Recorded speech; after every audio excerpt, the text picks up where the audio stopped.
ಪ್ರೀತಿಯ ವೀಕ್ಷಕರಿಗೆ ಶಂಕರಾನಂದ ಟಿವಿಗೆ ಸ್ವಾಗತ ಸುಸ್ವಾಗತ. ಇವತ್ತಿನ ವಿಡಿಯೋನಲ್ಲಿ ಈ ವಿಶೇಷವಾದಂತಹ ಫೆಬ್ರವರಿ ತಿಂಗಳ ಮಾಸ ಭವಿಷ್ಯ ಹೇಗಿದೆ ಅನ್ನುವಂತಹ ಮಾಹಿತಿಯನ್ನು ತಿಳ್ಕೊಳ್ಳೋಣ. ಅದಕ್ಕಿಂತ ಮುಂಚಿತವಾಗಿ ಯಾರಾದರೂ ಶಂಕರಾನಂದ ಟಿವಿ ಯೂಟ್ಯೂಬ್ ವಾಹಿನಿಯನ್ನ ಸಬ್ಸ್ಕ್ರೈಬ್ ಮಾಡ್ಕೊಂಡಿಲ್ಲ ಅಂದ್ರೆ ಸಬ್ಸ್ಕ್ರೈಬ್ ಮಾಡ್ಕೊಳ್ಳಿ, ಪಕ್ಕದಲ್ಲೇ ಇರುವಂತಹ ಬೆಲ್ ಐಕಾನ್ ಒತ್ತಿ, ಮತ್ತು ಇನ್ಸ್ಟಾಗ್ರಾಮ್ ಪೇಜ್, ಫೇಸ್ಬುಕ್ ಪೇಜ್ ಅನ್ನ ಫಾಲೋ ಮಾಡ್ತಾ ಇಲ್ಲ ಅಂದ್ರೆ ಫಾಲೋ ಮಾಡಿ. ಅದರಿಂದ ನೆಕ್ಸ್ಟ್ ಅಪ್ಲೋಡ್ ಮಾಡುವಂತಹ ವಿಡಿಯೋಗಳೆಲ್ಲ ನಿಮಗೆ ನೋಟಿಫಿಕೇಶನ್ ಮುಖಾಂತರ ಬಂದು ತಲುಪತ್ತೆ. ಹೊಸ ಹೊಸ ಮಾಹಿತಿಗಳನ್ನ ತಿಳ್ಕೊಳ್ಳೋದಕ್ಕೆ ಸಾಧ್ಯವಾಗುತ್ತೆ ಅಂತ ತಿಳಿಸ್ತಾ, ಈ ಒಂದು ಫೆಬ್ರವರಿ ತಿಂಗಳಲ್ಲಿ ಬದಲಾವಣೆ ಆಗುವಂತಹ ಒಂದು ಗ್ರಹಗಳು, ಮಾಸ ವಿಶೇಷತೆಗಳು, ಅದೆಲ್ಲವನ್ನ ಸಹ ನಾವೀಗ ಗಮನಿಸೋಣ. ಮೊದಲನೇದಾಗಿ ಗ್ರಹಗಳ ಬಗ್ಗೆ ಮಾಹಿತಿಯನ್ನು ನೋಡೋಣ. 3ನೇ ತಾರೀಕು 2ನೇ ತಿಂಗಳು 2026 ಕುಂಭ ರಾಶಿಗೆ ಬುಧನು ಪ್ರವೇಶ ಮಾಡ್ತಾ ಇದ್ದಾನೆ. ಅದೇ ರೀತಿಯಾಗಿ 5ನೇ ತಾರೀಕು 2ನೇ ತಿಂಗಳು 2026 ಶುಕ್ರನು ಕುಂಭ ರಾಶಿಗೆ ಪ್ರವೇಶ ಮಾಡ್ತಾ ಇರುವಂತದ್ದು. 12ನೇ ತಾರೀಕು 2ನೇ ತಿಂಗಳು 2026 ರವಿಯು ಕುಂಭ ರಾಶಿಗೆ ಪ್ರವೇಶವನ್ನ ಮಾಡ್ತಾ ಇದ್ದಾನೆ. ಇನ್ನು 23ನೇ ತಾರೀಕು 2ನೇ ತಿಂಗಳು 2026 ಕುಂಭರಾಶಿಗೆ ಕುಜ ಪ್ರವೇಶ ಮಾಡ್ತಾ ಇದ್ದಾನೆ. ಅದರ ಜೊತೆಗೆ 2026 ಫೆಬ್ರವರಿ ತಿಂಗಳ ಮಾಸ ವಿಶೇಷತೆಗಳನ್ನ ನಾವೇನು ಗಮನಿಸೋದಾಯ್ತು ಅಂತ ಹೇಳಿದ್ರೆ, ಮೊದಲನೇದಾಗಿ ಈ ತಿಂಗಳಲ್ಲಿ ಇರ್ತಕ್ಕಂತಹ ಗ್ರಹಣ ನೋಡಿ. 17ನೇ ತಾರೀಕು ಅಮಾವಾಸ್ಯೆಯ ದಿವಸ ನಿಮಗೆ ಸೂರ್ಯಗ್ರಹಣವು ಸಂಭವಿಸ್ತಾ ಇದೆ. ನೋಡಿ, 2026 ಕ್ಯಾಲೆಂಡರ್ ವರ್ಷದ ಈ ಒಂದು ತಿಂಗಳಲ್ಲಿ ಮೊದಲನೇದಾಗಿ ನಮಗೆ ಇರ್ತಾ ಇರುವಂತಹದ್ದು ವಿಶೇಷವಾಗಿ ಸೂರ್ಯಗ್ರಹಣ, 2026 ಮೊದಲ ಗ್ರಹಣ. ಆದ್ರೆ ಈ ಒಂದು 2026 ಫೆಬ್ರವರಿ ತಿಂಗಳ 17ನೇ ತಾರೀಕಿನ ಈ ಗ್ರಹಣ ಏನಿದೆ, ಭಾರತದಲ್ಲಿ ಗೋಚಾರವಾಗೋದಿಲ್ಲ. ಹಾಗಾಗಿ ನಮಗೆ ಗ್ರಹಣದ ಆಚರಣೆ ಇಲ್ಲ. ಆದ್ರೆ ಯೂನಿವರ್ಸಲ್ ಅಲ್ಲಿ ಯಾವ್ಯಾವ ರೀತಿಯಾಗಿ ಗ್ರಹಣದ ಎಫೆಕ್ಟ್ ಗಳಾಗಬೇಕು, ಆ ಒಂದು ಎಫೆಕ್ಟ್ ಗಳಂತೂ ಆಗೇ ಆಗತ್ತೆ. ಆಯಾ ರಾಶಿಗಳಿಗೆ, ಆಯಾ ಸ್ಥಾನಗಳಲ್ಲಿ ವಾಸ ಮಾಡ್ತಾ ಇರುವಂತಹವರಿಗೆ ಖಂಡಿತವಾಗಿಯೂ ಆ ಒಂದು ಗ್ರಹಣದ ಎಫೆಕ್ಟ್ ಅನ್ನುವಂತಹದ್ದು ಇರುತ್ತೆ. ನಮಗೆ ಗೋಚಾರವಿಲ್ಲ ಮತ್ತು ಆಚರಣೆ ಭಾರತಕ್ಕೆ ಮಾತ್ರ ಇಲ್ಲ, ಮತ್ತು ವಿಶ್ವದ ನಾನಾ ಭಾಗಗಳಲ್ಲಿ ಅದು ಕಾಣಿಸುತ್ತೆ. ಆ ಕಾಣಿಸುವಂತಹ ಜಾಗಗಳಿಗೆ ಫಲಾನುಫಲಗಳು ಇದ್ದಾವೆ. ಇನ್ನು ಅದೇ ರೀತಿಯಾಗಿ ನೋಡೋದಾಯ್ತು ಅಂದ್ರೆ, ಈ ಒಂದು ವಿಶೇಷವಾದಂತಹ ಫೆಬ್ರವರಿಯ ತಿಂಗಳು ನಿಮಗೆ 1ನೇ ತಾರೀಕಿನಂದು ಪೌರ್ಣಮಿ ತಿಥಿ, ಭಾನುವಾರದ ದಿವಸ ಪೌರ್ಣಮಿ ತಿಥಿಯಿಂದ ಶುರುವಾದ್ರೆ ಅದನ್ನು ಭರತನ ಹುಣ್ಣಿಮೆ ಅಂತ ಕರಿತೀವಿ. ನೋಡಿ, ತಿಂಗಳು ಶುರುವಾಗ್ತಾ ಇರೋದೇ ಹುಣ್ಣಿಮೆಯಿಂದ ಮತ್ತು ಮಧ್ಯಭಾಗಕ್ಕೆ ಅಮಾವಾಸ್ಯೆ. ಈ 15 ದಿವಸಗಳೇನಿದ್ದಾವಲ್ಲ, ಈ ಹುಣ್ಣಿಮೆಯಿಂದ ಅಮಾವಾಸ್ಯೆ ಮತ್ತು ಅಮಾವಾಸ್ಯೆಯಿಂದ ಮತ್ತೊಂದು ಪೌರ್ಣಮಿ ಬರುವಂತಹ ದಿವಸ, ಈ ಗ್ರಹಣದ ನಡುವೆ ಎಫೆಕ್ಟ್ಗಳು ಉಂಟಾಗ್ಬಿಡತ್ತೆ.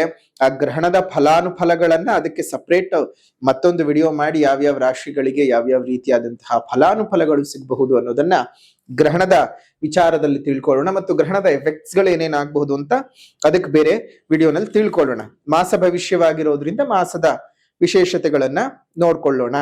ನೆಕ್ಸ್ಟ್ 5ನೇ ತಾರೀಕು 2ನೇ ತಿಂಗಳು 2026 ಸಂಕಷ್ಟಹರ ಚತುರ್ಥಿ ಇರ್ತಕ್ಕಂಥದ್ದು, ಮತ್ತು ಕುಂಭ ಸಂಕ್ರಮಣವಾಗ್ತದೆ 13ನೇ ತಾರೀಕಿನಂದು. ಅದೆಲ್ಲ ಉತ್ತಮವಾಗಿರ್ತಕ್ಕಂತಹ ವಿಶೇಷ. ಮತ್ತು ಶನಿ ಪ್ರದೋಷ 14ನೇ ತಾರೀಕು ಶನಿವಾರ ಇರತಕ್ಕಂತಹದ್ದು, ಶನಿ ಪ್ರದೋಷ ಇದೆ. ಅದೇ ರೀತಿಯಾಗಿ ಒಂದು ವಿಶೇಷವಾಗಿ ಶನಿಶ್ಚರ ಜಯಂತಿಯು 15ನೇ ತಾರೀಕಿನಂದು ಇರುವಂತಹದ್ದು. ಇದೆಲ್ಲವೂ ಸಹ ನಿಮಗೆ ಅನುಕೂಲತೆಗಳು ಜಾಸ್ತಿ ಆಗಲಿ.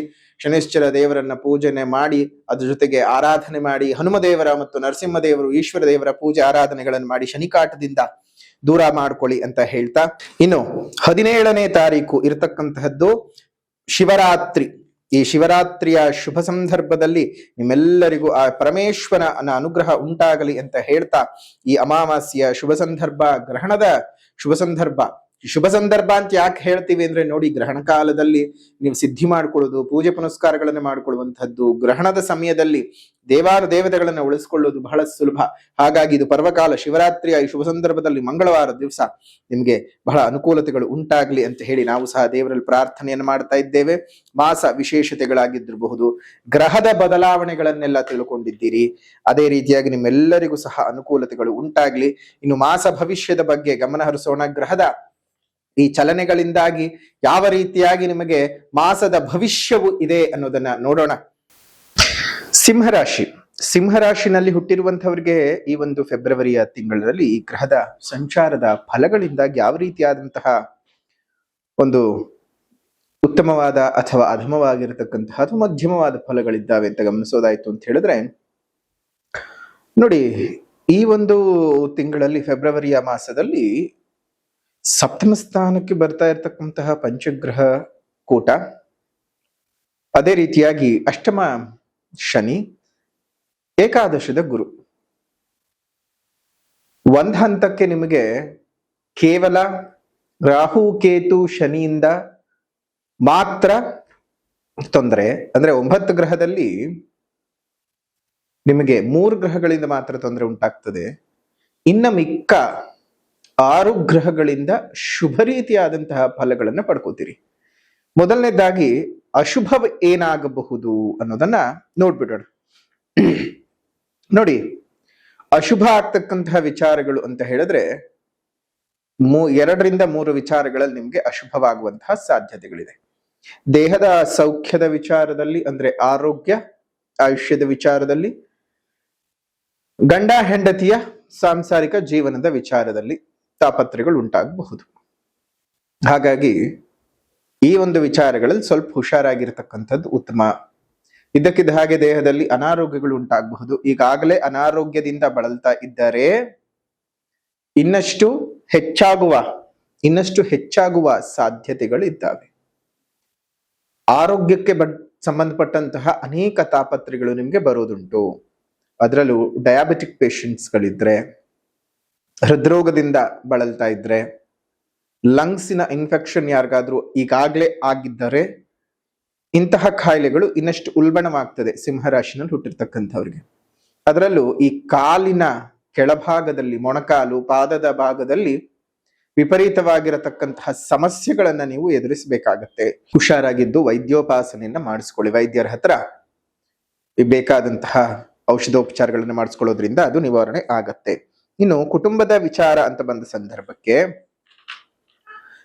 ಈ ಒಂದು ವೈವಾಹಿಕ ಜೀವನದಲ್ಲಿ ಏರುಪೇರುಗಳು, ಗಂಡ ಹೆಂಡತಿಯ ನಡುವೆ ವಿಪರೀತವಾದಂತಹ ವೈಮನಸ್ಯಗಳು, ಈ ರೀತಿಯಾದ ಅನಾವಶ್ಯಕವಾದ ವಿಚಾರಗಳು ಹೆಚ್ಚಿಗೆ ಆಗ್ತದೆ. ಹುಷಾರು. ಇದ್ದಕ್ಕಿದ್ದ ಹಾಗೆ ಮಾನಸಿಕ ವೇದನೆಗಳು ಜಾಸ್ತಿ ಆಗ್ತಕ್ಕಂಥದ್ದು, ದೃಷ್ಟಿದೋಷಗಳು ಉಂಟಾಗ್ತಕ್ಕಂಥದ್ದು ಈ ರೀತಿಯಾಗಿ ಆಗತ್ತೆ. ಅದರ ಬಗ್ಗೆ ಸ್ವಲ್ಪ ಕಾಳಜಿ ಮಾಡೋದು ಉತ್ತಮ. ಅದನ್ನ ಹೊರತುಪಡಿಸಿದರೆ ನೋಡಿ, ನಿಮ್ಗೆ ಈಗಾಗಲೇ ಎಂತಹ ಕಷ್ಟಗಳು ಬಂದ್ರು, ಎಂತಹ ನಷ್ಟಗಳು ಬಂದ್ರು, ಗುರುವಿನ ಪ್ರಭಾವ, ಏಕಾದಶದ ಗುರುವಿನ ಪ್ರಭಾವ ಅದೆಲ್ಲವನ್ನ ತೂಗಿಸ್ಕೊಂಡು ಹೋಗೋದಕ್ಕೆ ಸಹಾಯವಾಗತ್ತೆ. ಅದರಿಂದ ನಿಮ್ಗೆ ಇನ್ನಷ್ಟು ಒಳ್ಳೆಯದೇ ಆಗತ್ತೆ. ಹಾಗಾಗಿ ಏನು ಯೋಚನೆ ಮಾಡುವಂತಹ ಅವಶ್ಯಕತೆ ಇಲ್ಲ. ಸಾಧಾರಣವಾಗಿ ಚೆನ್ನಾಗಿರುವಂತಹ ಫಲಗಳನ್ನ ನೀವು ನಿರೀಕ್ಷೆ ಮಾಡಬಹುದು, ಮಾಡ್ತೀರಾ. ಇನ್ನು ನಿಮಗೆ ಧನಸ್ಥಾನದ ಅಧಿಪತಿ ಮತ್ತು ಏಕಾದಶದ ಅಧಿಪತಿಯಾಗಿರತಕ್ಕಂತಹ ಬುಧನು ಸಪ್ತಮ ಸ್ಥಾನದಲ್ಲಿ ರವಿಯೊಟ್ಟಿಗೆ, ಶುಕ್ರನೊಟ್ಟಿಗೆ ಸಂಚಾರ ಮಾಡೋದ್ರಿಂದ ದಿಢೀರಂತ ಧನಯೋಗದ ಪ್ರಾಪ್ತಿಗಳು, ಹಳೆಯ ಯಾವುದೋ ಬಾಕಿ ದುಡ್ಡು ಅಥವಾ ಹಳೆಯದ್ದಾಗಿ ನೀವು ಇನ್ವೆಸ್ಟ್ಮೆಂಟ್ ಮಾಡಿದ್ದು ಮೆಚ್ಯೂರ್ ಆಗಿ ನಿಮ್ ಕೈಗೆ ಬರ್ತಕ್ಕಂತಹದ್ದು, ಹೀಗೆ ಒಂದಷ್ಟು ಹೂಡಿಕೆಗಳಿಂದ ಲಾಭಗಳನ್ನ ನೋಡ್ತಕ್ಕಂಥದ್ದು, ಆರ್ಥಿಕವಾಗಿ ಬಹಳ ಸದೃಢರಾಗ್ತೀರಿ.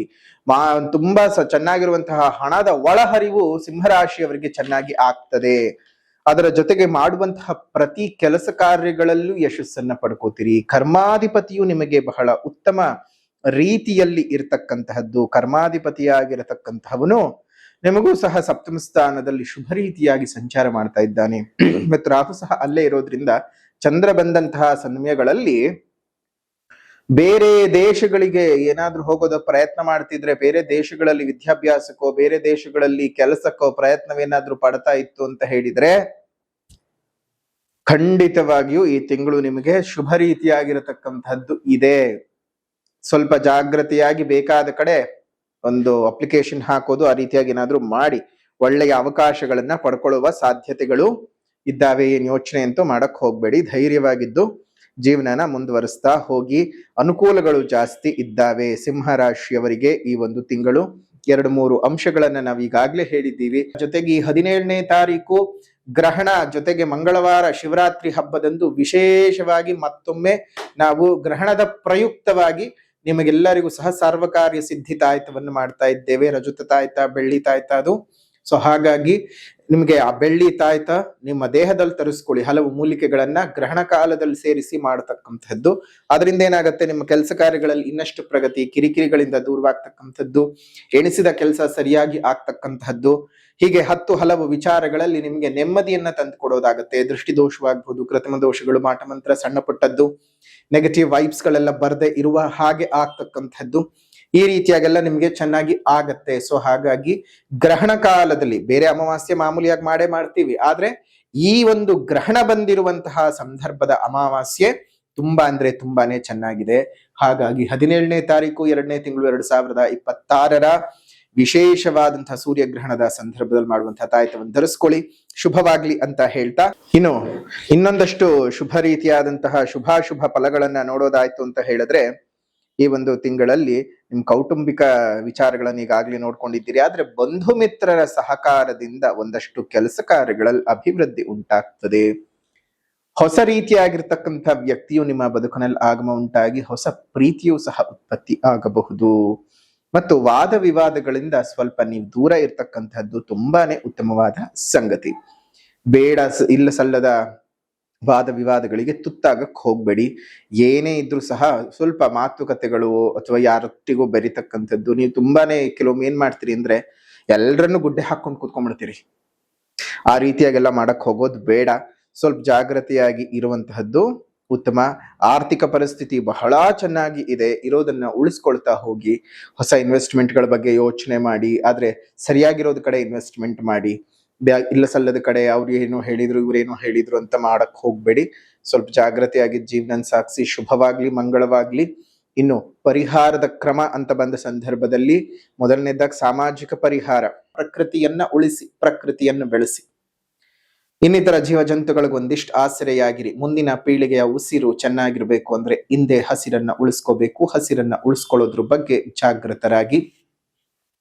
ಮತ್ತು ನಿಮ್ಮೆಲ್ಲರ ನೋವು, ಸಂಕಟ, ಸಂಕಷ್ಟಗಳು ಪರಿಹಾರವಾಗಬೇಕಂದ್ರೆ ಸಾಧ್ಯವಾದ ಕಡೆ ಗಿಡಗಳನ್ನ ನೆಟ್ಟು ಪೋಷಣೆ ಮಾಡಿ ಅದು ಬೆಳೆದ ಹಾಗೆ ನಿಮ್ಮ ಸಂಕಷ್ಟಗಳು ನಾಶವಾಗ್ಲಿ ಅಂತ ಹೇಳ್ತಾ, ಸಾಮಾಜಿಕ ಪರಿಹಾರದ ನಂತರದಲ್ಲಿ ಆಧ್ಯಾತ್ಮಿಕ ಪರಿಹಾರ ಅಂತ ಬಂದಾಗ ನೀವು ಈ ತಿಂಗಳು ಪ್ರತಿನಿತ್ಯವೂ ಬೆಳಗ್ಗಿನ ಜಾವ ಸೂರ್ಯ ಉದಯ ಆಗುವ ಹೊತ್ತಿಗೆ ಪೂರ್ವಕಭಿಮುಖವಾಗಿ ಮನೆಯಿಂದ ಹೊರಗಡೆ ಕೂತು ಆದಿತ್ಯ ಹೃದಯ ಸ್ತೋತ್ರವನ್ನು ಪಠಣ ಮಾಡ್ತಾ ಬನ್ನಿ. ಶುಭವಾಗ್ಲಿ, ಮಂಗಳವಾಗ್ಲಿ, ನಿಮ್ಮೆಲ್ಲರ ಜೀವನ ಸುಖದಾಯಕವಾಗಿರ್ಲಿ ಅಂತ ಹೇಳ್ತಾ, ಫೆಬ್ರವರಿ ತಿಂಗಳ ಮಾಸ ಭವಿಷ್ಯ ಸಿಂಹ ರಾಶಿಯವರಿಗೆ ಹೇಗಿದೆ ಅಂತ ತಿಳ್ಕೊಂಡಿದ್ದಾಯ್ತು.